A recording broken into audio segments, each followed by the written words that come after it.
ini kan kita juga pasti banyak yang belum tahu. Tujuannya untuk memberikan edukasi, memperkenalkan, dalam rangka memberikan edukasi kepada masyarakat dan khususnya industri fashion.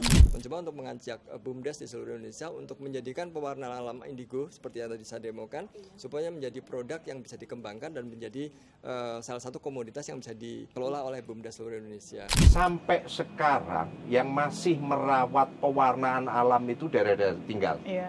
Dan akses terhadap pewarnaan sintetis terlalu mahal. Halo warga Pos Depan. Ketemu lagi dengan saya Badar Devika. Saya Misha Harrison Di di Pos Pos Depan, Depan, podcast desa terdepan. Sekarang Pos Depan lagi ada di outdoor nih guys, jarang-jarang kan. Betul. Di acara apa kita langsung bareng? Kita baca dulu misalnya kalau salah. Di acara Eco Fashion Show dan Talk Show Perwarna Alam. Jadi acara ini terselenggara atas kerjasama kerjasama dari Direktorat Jenderal PPDT dengan ibu-ibu cantik dari Dharma Wanita Persatuan Kementerian Desa dan Pembangunan Daerah Tertinggal dan juga dengan Warlami Indonesia, Perkumpulan Warna Alam Indonesia. Nah, itu seru nih ya. Di sini udah banyak terlihat iya, tenun semua ini ya. tenun-tenun ya.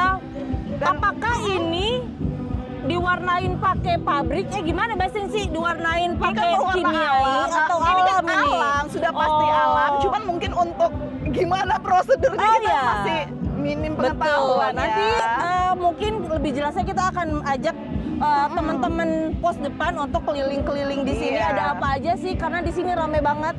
Ini Dan benar-benar 2 hektar ya, nggak kayak video nggak kayak video betul. kita ya. Dan rame sekali, banyak Siap. sponsor-sponsor yang sakit. Iya, makin betul. menyerukan acara kita pada Oke, siang tanpa hari. lama-lama lagi kita jalan-jalan.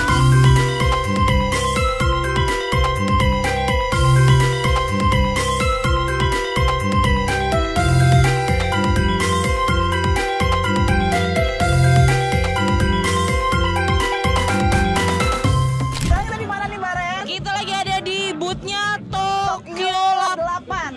Tokyo 8. Oh iya, Tokyo 8 dengan Bersama Mbak Cantik Mbak siapa? juga. Dengan Mbak siapa? Hikmah. Mbak Hikmah. Iya, Mbak Baik. Hikmah. Oke, halo Mbak Hikmah. Saya Baren, ini teman saya Michelle. Kita boleh tanya-tanya ya, Mbak. Tokyo 8 ini apa sih, Mbak? Jadi Tokyo 8 ini dia pupuk hayati alami yang isinya tuh pure mikoba doang, dan dia tuh fungsinya bisa untuk meningkatkan panen tanaman dan juga ikut menyuburkan tanah juga. Oh gitu, kompos ya bisa dibilang. Oh ada mengandung mikroba. Lactobacillus bukan? Iya, dia memang cara kerjanya kayak Bukan Yakult kurang lactobacillus. lebih. Oh, memang kayak Yakult tapi untuk tanaman gitu ya. Oh. Mbak, ini Tokyo 8 ini baru berdiri kapan nih, Mbak? Baru berdiri atau sudah lama? Ini Sejak sudah tahun berapa? dari tahun kurang lebih 2017 ya berdirinya. Inisiasinya apa, Mbak? Yang membuat didirikannya Adanya Tokyo 8 itu apa? ini? Soalnya kan emang kita kan banyak petani gitu ya yang sekarang tuh udah terlalu sering pakai pupuk kimia, dan jadi tuh pupuk kimia tuh memang bagus, tapi kalau kebanyakan dan tidak dibarengin sama tambahan mikroba, itu dia bisa memperburuk kondisi tanah, menurunkan hasil panen. Nah, itu tujuan kami mendirikan Tokyo 8 ini, untuk membantu para petani itu untuk biar tanahnya itu produktivitasnya bisa lebih meningkat gitu. Tanahnya jadi makin subur, panennya juga makin banyak gitu.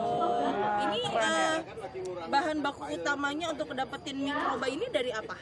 Ini dari sebenarnya Tokyo 8 ini kita ngambilnya dari Jepang. Dan kalau asalnya itu dari aluran septik. Gitu. Apa, Mbak? Aluran septik, jadi kayak limbah-limbah hayati. Itu kami ekstrak untuk kita pilih mikroba-mikroba yang bisa menguntungkan bagi tanamannya. Gitu. Jadi ini bisa dibilang dari alam untuk alam lagi, balik-balik betul, lagi betul. ya. Dan benar-benar inisiatif luar biasa banget Betul, ya. betul. Meskipun ngambil barangnya ada dari luar tadi, Tokyo. cuman pengolahannya memang langsung dari sini ya, Mbak ya. Dan memang tujuan oke. memang untuk ke alam lagi Betul. ya. Jadi untuk supaya tadi tanahnya juga kan tetap produktif. Ini apa, Mbak? Alat buat mandi. Misalnya ini kita ada apa namanya, bisa buat petani juga kalau misalnya yang mau produksi Tokyo 8 sendiri. Oh, petani juga bisa bikin Tokyo petani 8. bisa bikin sendiri. Ini jadi kita menyediakan alatnya. Nanti mereka bisa produksi Tokyo 8-nya sendiri. Jadi mereka nggak perlu beli tiap pupuknya habis, beli lagi enggak. Mereka Oh, tinggal gitu. ambil sendiri aja. Sustainable ya. Iya. Oh. Sesuai dengan Iya, namanya juga kan betul. itu. Indonesia untuk sustainable yang lebih baik gitu kan. Oke, Pokoknya siap. makin sukses Mbak, semoga Siap. laris di sini dan memang ke alam lagi Iya, sih betul. intinya. Lebih nature lah ya. Mbak, kalau mau beli di mana caranya? Kalau misalnya beli itu bisa ada nomornya di sini. Di sana ya. Itu bisa. Oh, ketutupan sama Lucel. Oh, bisa. Oh, nanti sama teman saya ditaruh di bawah sini tokyo8global.com. Oke. Nanti bisa aja dihubungin nomornya di situ buat pemesanan lebih lanjut. Oke, siap. Makasih banyak ya Mbak Hikmah. Makin sukses Mbak. Iya, dadah. Thank you. Thank you ya Mbak. Iya, ini Mbak siapa dulu namanya, maaf? Saya dengan Mbak Nur. Ini Saya Novi. Mbak Nur dan Mbak Novi. Ini booth apa nih Mbak? Armada kemasan. apa nih Mbak? Semuanya telah Nah, ini dia kuberi. Bukan itu Jadi ya. Armada Bukan. Kemasan ini kami salah satu waste management yang mengelola semua jenis sampah. Tapi kita juga kerjasama dengan rumah tangga. Nah kalau rumah tangga jenis sampahnya hanya daur ulang, tidak ada organiknya. Tapi kalau dari perusahaan karena ada komitmen tertentu, nah kita kelola juga sampah yang organiknya, gitu. Jadi kita kerjasama nih sama Recycle Point gitu ya. Jadi ada titik-titik pengumpulan, baik itu di rumah tangga, di sekolah, di perusahaan, untuk menjadi tempat pengumpulan daur ulang. Nah nanti dari kita ambil, kita akan bawa ke Armada Kemasan. Dari situ kita akan sortir lagi sesuai dengan jenisnya. Karena pada saat di recycle itu kayak botol mineral itu ada 3 jenis plastik. Kita harus belah dulu. Iya, ada nomor-nomornya gitu ya Mbak, kalau di bawah-bawah. Kayak di botol minum kemasan tuh ada kodenya ya. Nah, Oh, ini iya. harus dipisah. Oke. Maaf, Karena kita nggak di-endorse Mbak. Ini harus dilepas, ininya juga, dan jadi ini ada 3 jenis plastik. Oh gitu. Jadi kalau di kami harus dipilah dulu. Dari situ kita akan kirim ke recycle untuk menjadi bahan baku baru. Nah ada yang menjadi seperti ini, maaf nih ya. Ini dari bahan. Ih, bagus loh ini. Lebih plastik waste, ini dari sampah. Lalu untuk yang kertas seperti ini. Oh oke. Ini mungkin nyambung sama podcast kita sebelumnya yang sama Pak Sumarlan ya. Jadi komoditi sampah itu sebenarnya bisa jadi cuan apabila dikelola dengan baik ya Mbak ya. Seperti Karena kan contohnya memang, ini. ekonomi sirkularnya harus jalan. Iya, Karena betul. setelah kita mempunyai bahan baku baru, kita kerjasama dengan ekonomi sirkular supaya mereka memproses barang-barang jadinya. Oh. Jadi harus jalan gitu kan. Oh gitu, iya. Ini tuh kayak teraso ya Mbak kalau dari jauh ya. Ada yang tahu nggak ini kayak batu teraso, padahal ini adalah dari sampah. Oh keren Terus Mbak. ini apa nih Mbak? Ada paket-paket ini apa nih Mbak? Baik, kalau ini paket jemput sampah, jadi kita misalkan nih kakaknya di rumah gitu kan, mau langganan dengan kami, sampah daur ulangnya dikumpulkan, lalu nanti kita ada penjemputan seperti ini, 1 kali jemput dikasih juga kantong plastiknya, atau kalau lagi promo di sini bisa dapat 1 notebook, 3 kantong plastik dan 1 jemput sampah. Nah 1 jemput sampahnya akan dijadwalkan berikutnya, misalkan nanti ya di tanggal 15 November misalkan itu boleh. Gitu. Jadi daftarnya dari sekarang. Gitu. Wah keren nih, aku pribadi baru tahu loh kalau ada yang kayak gini. Jadi benar-benar tepat ya Iya pengelolaannya ya. betul. Jadi kita memang melakukan seperti itu dari 2010. Oh, sudah dan 15 tahun kendaraan lah ya? kita itu yang tertutup. Jadi bukan kendaraan bak terbuka, tapi menggunakan kendaraan yang tertutup. Jadi mau kemana aja, misalnya tidak meninggalkan bau dan Iya sebagainya. betul. Oh Jadi keren. kalau misalkan mau informasi detail tentang Armada Kemasan, Kemana? ada IG-nya kita Armada Apa Kemasan. tuh? Oh, Armada Kemasan. Oh ya, tenang. Oh nanti ada tim kita canggih biasanya Mbak. Nanti ada di bawah ini Armada Kemasan. Jadi yang mau berkontribusi untuk Indonesia atau lingkungan di Indonesia yang lebih baik, lebih bersih, langsung DM aja. Gimana Jadi mekanismenya? sampahnya kita kelola, Armada Kemasan kelola dengan baik. Keren.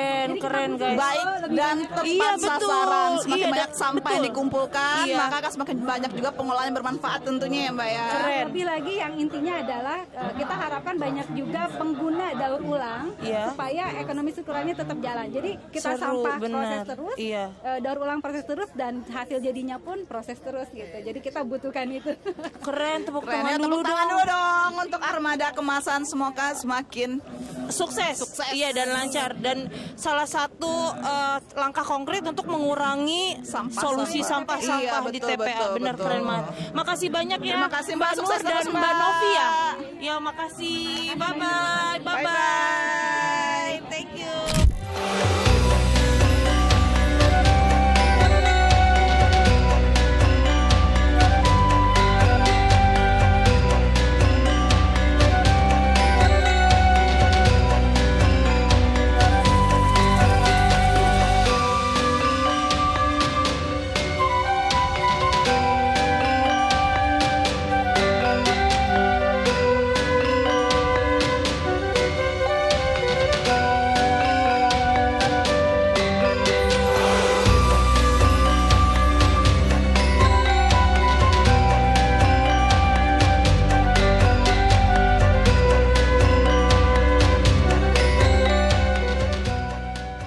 tujuan dari kegiatan Eco Fashion Show hari ini apa Bu? Tujuannya ya kita tahu ya eco fashion atau pewarna alam ini kan kita juga pasti banyak yang belum tahu. Maka ini adalah tujuannya untuk memberikan edukasi, memperkenalkan dalam rangka memberikan edukasi kepada masyarakat dan khususnya industri fashion bahwa ada atau harus kita gunakan warna-warna alami supaya apa? Supaya aman digunakan dan tentu tidak ada lagi nanti ada limbah-limbah beracun. Siap. Ibu, satu pertanyaan terakhir boleh? Menurut penerawangan Ibu nih Bu, terkait peluang usaha ke depannya di desa yang berkaitan dengan pewarna alami ini seperti apa kira-kira? Menurut saya ini sangat berpotensi ya untuk peluang usaha di desa-desa. Kenapa? Karena bahan-bahan alami itu kan banyak ditemukan di desa-desa, bahan-bahan alaminya ya. Maka kalau ini tidak dijadikan satu peluang usaha, ini sangat sayang sekali. Maka bagi para pelaku usaha yang ada di desa-desa, khususnya melalui Badan Usaha Milik Desa, peluang ini diambil. Kemudian dijadikan satu peluang usaha sehingga ini bisa dijadikan nilai ekonomis bagi warga di desa. Halo warga Pos Depan, sekarang kita sudah bersama Desainernya. Iya, desainer dan sekaligus apa, Ibu? ketum ya Bu, ketum Warlami ya Bu. Ketum dan juga Pak Sekjennya nih, Sekjen dari dari Warlami ada Pak Suroso ya. Iya. Ini suatu kehormatan yang bertemu dengan orang-orang penting ya. Betul, Keren ya. Oke. Punggawanya nih. Silakan Bu, mungkin Bu, langsung bisa. saja nih Bu. Apa sih Bu yang membedakan acara fashion hari ini dengan acara fashion yang biasanya Bu? Pada hari ini itu Warlami terima kasih kepada Kemendes yang sudah diberi kesempatan kita bisa menampilkan selain dari hasil-hasil karya binaan Warlami di daerah-daerah pelosok, daerah-daerah tertinggal dan juga kita juga menampilkan dari karya-karya desainer teman-teman Warlami. Jadi luar biasa sekali karena kita bergandengan tangan dengan Kementerian Desa ini betul-betul kita akan melanjutkan misi ini supaya bisa berkelanjutan di desa-desa yang belum kita tangani dan mereka bisa dikenal dan juga mereka bisa berkembang. Produk-produk karyanya juga adalah produk green product yang memenuhi tuntutan global dan kita bisa tampilkan di nasional maupun internasional. Keren ya. Keren. Mendunia. Iya betul, mendunia. Langsung kita ke Pak Suroso nih. Bener ya Pak Suroso ya? Iya. Pak Suroso, kita mau tahu nih kira-kira apa sih pesan atau mungkin semangat yang dibawa Warlami di dalam kegiatan ini apa? Pokoknya Warlami pengen menyampaikan apa sih gitu di dalam kegiatan ini, kira-kira gimana Pak? Ya, yang pertama sebenarnya kegiatan kali ini sebenarnya kegiatan reuni. Karena dengan Kementerian Desa kita sudah pernah ada program pelatihan di Sumba Timur di Watu Hadang 2019. Jadi menjelang Covid itu. Kemudian untuk saat ini saya sudah berdiskusi termasuk dengan Pak Dirjen. Ini baratnya kita itu kegiatan kali ini kita belum memulai membuat produk lagi, tapi kita sudah menampilkan etalase tokonya. Nah harapannya yang berikutnya adalah kita akan kembali ke belakang untuk memulai lagi membuat produk untuk teman-teman di daerah, khususnya di komunitas-komunitas swasta, di desa-desa terutama karena sesuai dengan tupoksinya Kementerian Desa, untuk memberdayakan teman-teman perajin wasra warna alam yang pertama. Yang kedua juga karena ini ada kelanjutan dengan program 2 bulan yang lalu, bahwa Kementerian Desa dengan yang kita support oleh Warlami ini mencoba untuk mengajak BUMDes di seluruh Indonesia untuk menjadikan pewarna alam indigo seperti yang tadi saya demokan, supaya menjadi produk yang bisa dikembangkan dan menjadi salah satu komoditas yang bisa dikelola oleh BUMDes seluruh Indonesia.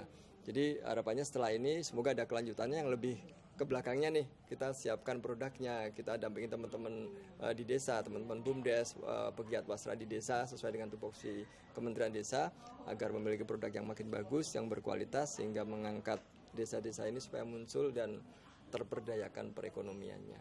Keren loh ini semangatnya, spiritnya. Tepuk tangan dulu untuk Warlami, sukses selalu ya untuk Warlami. Jangan bosan-bosan untuk ibaratnya mendidik ataupun berkontribusi untuk warga-warga desa terkait celup-mencelup pewarna alami ya Pak ya. Iya, oke. Terima kasih banyak Ibu, Bapak, sukses selalu. Selamat siang Ibu. Wah, hari ini luar biasa ya, terpancar aura kecantikan yang alaminya terpancar sesungguhnya. Bu, izin Bu, gimana Bu tadi saat fashion show di panggung, gimana perasaannya Bu? Tentu saja kami Dharma Wanita sangat bangga ya, karena diberi kesempatan untuk tampil, apalagi menggunakan tenun-tenun yang aneka ragam dari budaya kita, dari Kalimantan, dari NTT, kemudian dari pulau-pulau yang jauh, tapi ternyata mereka menghasilkan tenunan yang sangat indah. Dan ini suatu kebanggaan bagi ibu-ibu Dharma Wanita diperkenankan untuk memperagakan di depan teman-teman dari kementerian lain, dengan ibu-ibu pejabat yang lain, juga dengan karyawan-karyawan yang ada di Kementerian Desa.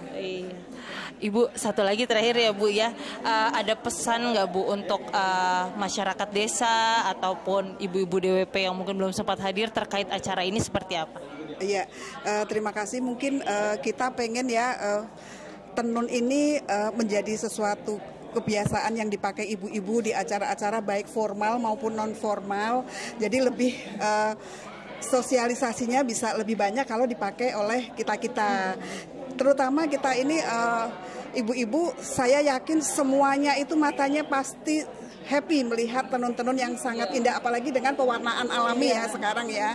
Jadi mudah-mudahan lebih banyak lagi ibu-ibu yang berminat untuk hadir di acara-acara seperti ini, juga membantu UKM-UKM kita di daerah-daerah supaya apa yang mereka buat itu bisa menjadi komoditi yang membanggakan buat negara kita. Membanggakan dan menghasilkan pertambahan nilai ya Bu ya. Betul, siap. Terima kasih banyak Ibu. Sukses selalu. Sukses selalu Ibu. Iya, makasih Ibu.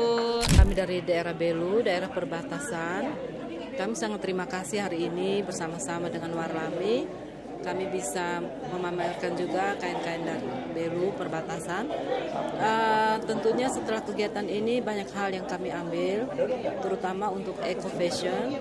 Kami di Belu sudah beberapa saat ini sudah banyak sekali pelatihan dan sudah dari semua penenun sudah bisa pewarna alam. Kami bekerja sama sebagai mitra pemerintah, terus turun ke desa-desa, ke kampung-kampung, di mana ada kampung tenun, kami mengajarkan pewarna alam. Karena selain sekarang lagi tren eco fashion, permintaan global sangat tinggi untuk kain pewarna alam. Ini kita tangkap peluang sehingga tenun Belu bisa lebih naik kelas, sehingga untuk masalah pemasaran bisa lebih dimudahkan. Nah, Ibu izin Bu satu lagi Bu, ini melihat suksesnya acara pada hari ini nih Bu, karena kan didatangi juga oleh Bu Menteri ya Bu ya. Nah tentunya ada harapan yang buat dari Kabupaten Belu ini, bagaimana Bu tindak lanjut dari eco fashion berbasis kearifan lokal di masa depan? Tentunya akan menambah semangat kami ya untuk turun terus, dan ini menjadi pemacu kami bagaimana eco fashion ini selain kita tetap menjaga kearifan lokal, kita tetap menjaga pusaka daerah kita juga sebagai salah satu sumber pendapatan. Dan untuk anak-anak muda, kami juga mendorong desainer-desainer muda bagaimana fashion yang walaupun tradisional tapi tetap up to date dan menjadi tren fashion di NTT. Kita bisa mendunia juga mungkin ya Bu ya. Ya, insya Allah mendunia melalui banyak kegiatan. Salah satunya melalui kegiatan ini kami terima kasih diajak karena kami dari perbatasan Bu, jauh. Jadi kami senang bisa membawa hasil karya dari ibu-ibu penenun di desa untuk tampil di sini. Terima kasih. Acara hari ini termasuk sukses ya Bu? Sukses sekali, luar biasa. Ibu yang sudah membawa kami sampai di sini, terima kasih banyak. Semoga bisa kerjasama ke depannya lebih mantap lagi. Kami di Belu siap menanti kalau ada kunjungan. Kami siap bawa ke Kampung Tenun, ke desa-desa yang begitu indah. Kan di Belu banyak pariwisata yang bagus. Ada padang sabana, ada laut, dan kita bisa lihat Kampung Tenun. Bisa cuci mata Bu. Tenunnya keren-keren. Sudah mendunia juga Bu. Alhamdulillah. Siap Ibu. Terima kasih. Sekarang kita bersama Ibu Vince Desima Hasibuan. Iya, penggawa kegiatan ini ya Bu ya, Eco Fashion ini ya Bu ya, udah paling seksi sibuk pokoknya ini mah. Seksi yang punya ide yang paling top. Iya betul, keren banget nih acaranya bisa sampai seperti ini ya Bu. Ini udah melewati fase deg-degan ya Bu ya. Kayaknya bisa mau cuti. Ikut boleh Bu kalau cuti Bu, ikut ya Bu. Tanya apa pasnesnya. Nah Ibu, ini kan acaranya udah dibuat dengan sekeren mungkin. Nah ini kan berarti selain dari Eco Fashion ini Bu, edukasi apalagi sih Bu yang sajikan dalam rangkaian acara ini? Ya, ini memang rangkaian acara. Jadi tidak hanya hulu hilirnya fashion ya, tapi juga itu edukasi kita tentang lingkungan. Itu kan mitra-mitra kita, dia butuh ruang juga ternyata, butuh juga kita expose. Sebetulnya kita ada bule sampah nih tadi tuh, cuman memang masalah jaringan, dia komplain dia tidak bisa masuk Zoom gitu kan, jadi dia tidak bisa menyampaikan bahwa dia tuh dari Jerman, dia mau menyampaikan, hai rakyat Indonesia gitu kan, saya peduli terhadap sampah Indonesia gitu kan. Wah, orang Jerman saja peduli terhadap sampah di Indonesia, karena kan kayaknya sampah di Indonesia tuh darurat sampah ya. Betul. Banyak di daerah-daerah sampah. Iya gitu. Jadi saya aja peduli, kenapa kalian tidak peduli? Itulah yang kami harapkan dia menyampaikan gitu. Cuma mungkin kami akan terus berkolaborasi nih Mbak sama yang platform-platform kecil ya kan, seperti itu sama Bule Sampah, sama teman-teman yang peduli lingkungan lah. Kami akan terus berkolaborasi supaya memang kita sama-sama lah untuk menjaga lingkungan ya. Gitu. Jadi nilai ekonomis tentunya ya Bu ya. Betul, dari sampah bisa jadi cuan kan, bisa gitu ya. Iya, sampah jadi cuan, sampah jadi listrik gitu kan. Gitu. Ibu terakhir mungkin harapan Ibu dari terselenggaranya kegiatan ini untuk masyarakat apa Bu kira-kira Bu? Ya. Ya tadi kalau untuk fashion show itu kan hilir ya gitu. Saya sangat berharap kita merasa bangga, merasa trendy kalau kita pakai batik atau tenun pewarna alami gitu. Terus yang masalah lingkungan, saya berharap ayo yuk kita sama-sama menyelesaikan masalah lingkungan ya. Pertama ya sampah ya kan. Terus masalah apa?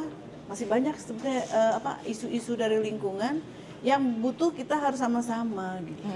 Jadi kementerian tidak hanya sendiri, kementerian menggandeng semua mitra, LSM dan sebagainya. Ayo kita sama-sama seperti itu. Oke, baik. Terima kasih Bu Vince. Terima kasih Bu Vince. Sukses selalu ya Bu ya.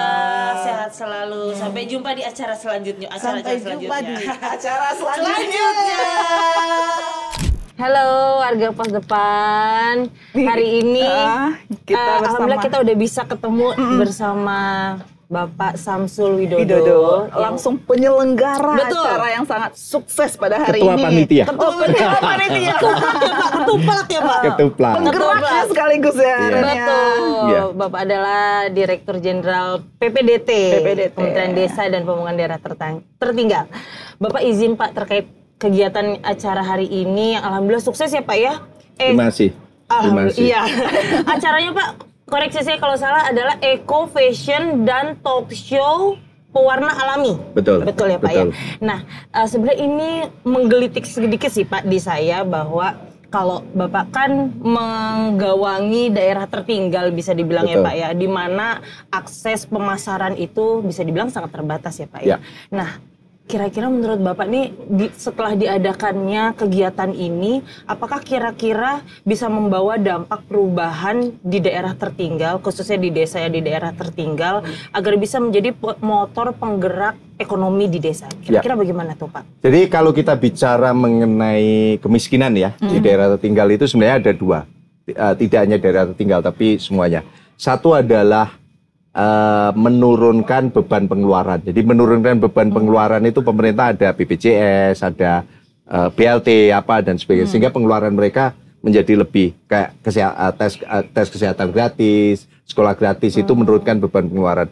Ada isu yang sebenarnya cukup besar, yaitu meningkatkan pendapatan. Nah, meningkatkan pendapatan ini apa nih sebenarnya? Konkretnya seperti apa? Artinya adalah apa yang mereka punyai dan mampu dipasarkan dengan baik. Sehingga mereka mendapat pendapatan. Uang. Mendapat pendapatan. Cuan ya Pak ya? Ya, betul. Nah, itu. Jadi makanya sebenarnya terus terang yang sampai sekarang yang masih merawat pewarnaan alam itu daerah-daerah tinggal. Kenapa begitu? Karena memang dia nggak punya apa-apa. Jadi mereka nggak punya apa-apa dan akses terhadap pewarnaan sintetis terlalu mahal buat mereka. Walaupun sudah ada, gitu kan? Sehingga mereka masih melakukan itu. Jadi makanya sebenarnya kami mencoba untuk membawa isu mengenai hilirisasi pertanian atau hilirisasi komoditas di desa, atau boleh dikatakan industrialisasi pedesaan dengan bagaimana pewarnaan alam ini kita bisa sampai ke pasta. Dari pasta itu sehingga penenun nanti tinggal beli. Jadi tidak harus dia memproses. Sehingga ada rumah produksi yang memang fokus untuk memproduksi pasta, ada yang memang fokus untuk membuat tenunnya. Kenapa dibawa ke Jakarta? Jadi kita sempat diskusikan karena tadi event itu kerjasama dengan Kabupaten Belu. Pak, gimana kalau misalnya kita bikin fashion show di perbatasan? Karena Belu itu kan perbatasan dengan Timor Leste. Saya sampaikan jujur aja sebenarnya market itu di mana? Market itu ya masih di Jakarta, di kota-kota besar dan sebagainya. Kenapa nggak kita bawa ke sini? Terus kita undang kira-kira potensial buyer-nya untuk ketemu. Jadi ini test case dan ya responnya cukup bagus. Responnya cukup bagus. Jadi itu. Oke, Pak. Jadi emang bener buyer-nya dibawa, penjualnya dibawa ke Jakarta. Betul. Di Jakarta Bapak ibaratnya sudah menyediakan ini buyer-buyer nih di sini. Ya gitu. Keren. Tapi bisa lebih mempromosikan ke yang lainnya juga ya Pak ya? Betul itu. Jadi sebenarnya ini kami berharap menjadi event tahunan Dharma Wanita kerjasama dengan Seruni, dengan istri para kabinet menteri gitu kan, dan juga mungkin nanti kita coba cari kira-kira Dharma Wanita dari kabupaten mana yang bisa kita kolaborasi. Jadi produknya kita bawa ke sini, apa modelnya kita siapkan dari Dharma Wanita ataupun pegawai dari Kementerian Desa PDT, dan mereka yang akan menyediakan kainnya untuk dipasarkan dan juga dipakai untuk dipamerkan. Gitu. Nah Pak, ini menarik sekali karena tadi sepertinya akan ada menjadi event tahunan sepertinya Pak ya. Iya, betul. Nah ini kan kalau misalnya sekarang di Jakarta, di Kalisari. Nah next targetnya sudah ada belum sih Pak, bayang-bayangnya? Ntar tahun depan harus di ini, targetnya lebih besar lagi. Udah ada gambaran-gambaran bisa dibocorkan belum Pak? Sebenarnya tadi saya sudah sampaikan ke Bu Menteri gitu ya, saya sampaikan juga di internal Ditjen PPDT, saya lapori juga ke Pak Sekjen. Sebenarnya ada beberapa yang harus kita koreksi untuk tahun depan. Jadi kami akan coba fokus mengundang seluruh Dharma Wanita dari seluruh kementerian.